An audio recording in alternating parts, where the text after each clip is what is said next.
Probably one of the most talked about, least understood, and often misunderstood feature of C++ programming language is the concept of virtual functions. Because when a programmer creates a virtual function, the compiler changes the code written by the programmer.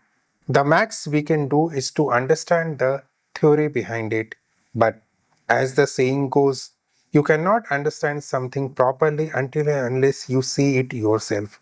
So, what if we implement the complete functionality of virtual functions on our own, thereby understanding it and as well as validating the theory behind the virtual functions which we are learning all the places. Welcome everyone to this video series on modern C++ programming, and in this video we are going to implement the virtual functionality without using the virtual keyword. But before doing that, we need to do a small recap of why we need virtual functions and what it does.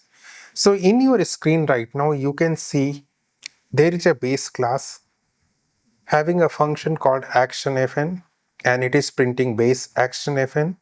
There is a derived class which is derived from base, and it is also overriding a function called actionFN, and it is printing derived actionFN.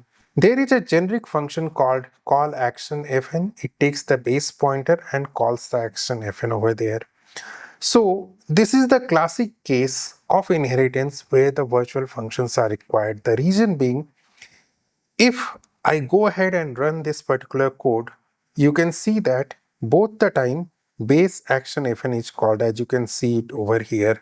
Okay, so even though I am calling the call action fn with derived pointer, it is still calling the base one, which effectively means that something is wrong. This is not what we want. We want when the derived class object is passed, the derived function should get called. And this is the problem which is being solved by virtual functions. So if I just add virtual over here, the problem will be solved. You can see derived action fn is called. Now, once you declare any function as virtual in the base class, you need not to declare the same thing in the derived class also, but it's a good practice to do it. And also in the modern C++, you just write override. Okay, this is the actual syntax, but I'm not going much into syntaxes because we want to implement this particular functionality of virtual functions. Now you understood where virtual functions are being used. Now what it does, let's first talk about the theory of virtual functions. So in theory, whenever you get a class which is having a virtual function in it, what compiler does is that it creates a virtual table of that particular class. Please note that the compilers will generate only one virtual table per class, not per object. Okay, and it inserts a virtual pointer in my class, whatever class I have written. So in this particular case, in the class space, the compiler inserts a virtual pointer. We can call it as virtual table pointer because it points to a virtual table. And once compiler does that, what it does is that anyway the virtual function call is there, like in this particular case in call action function, it replaces this particular call with a function pointer which is there in the virtual table. So what exactly happens is that when you pass a derived object, the derived virtual table is being referred and it is having the function pointer of derived action fn, and hence derived action fn is called. This particular thing is also referred sometimes as runtime polymorphism or dynamic binding. It's my honest recommendation that you don't get into these jargons. There is nothing runtime over here. Okay, it's just that you are referring a virtual table created by the compiler during the compile time. Okay, of course, it will get instantiated and be there in the memory once your program starts executing. And this particular function call is replaced by whatever function that is there in the virtual table. So everything is decided in the compile time. Nothing is runtime here and nothing is dynamic also over here.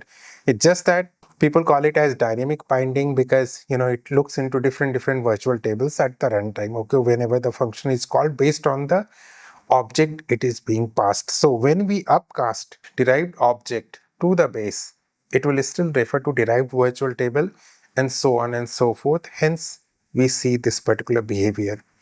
So that's the theory part of it, and most of us know about it. How about implementing this in this particular code right now, right here, and validate this particular theory? So what I'm going to do now is that I'll create a virtual table.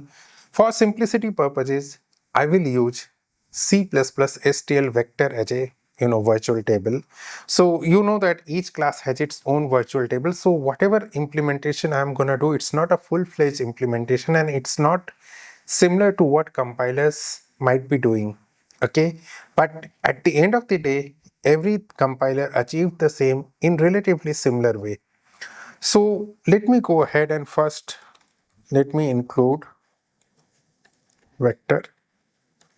Okay, and in the base class I'll create a vector of what I need: function pointer. So I need void base class pointer type as v table ptr.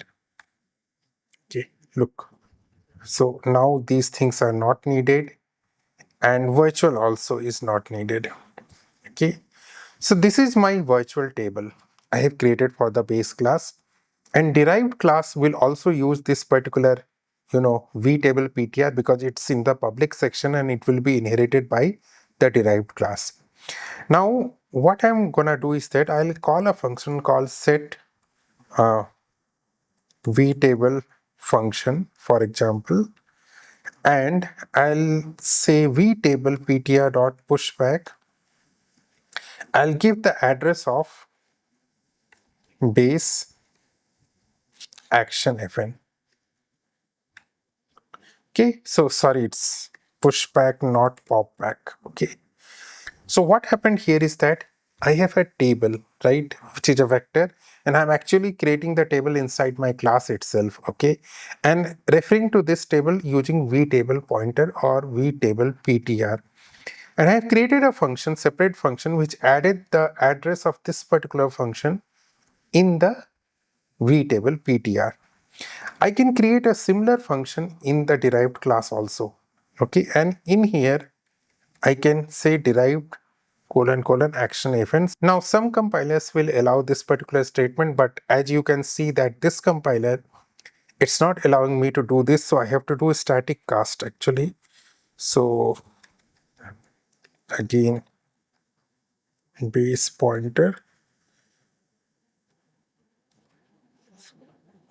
done. Okay,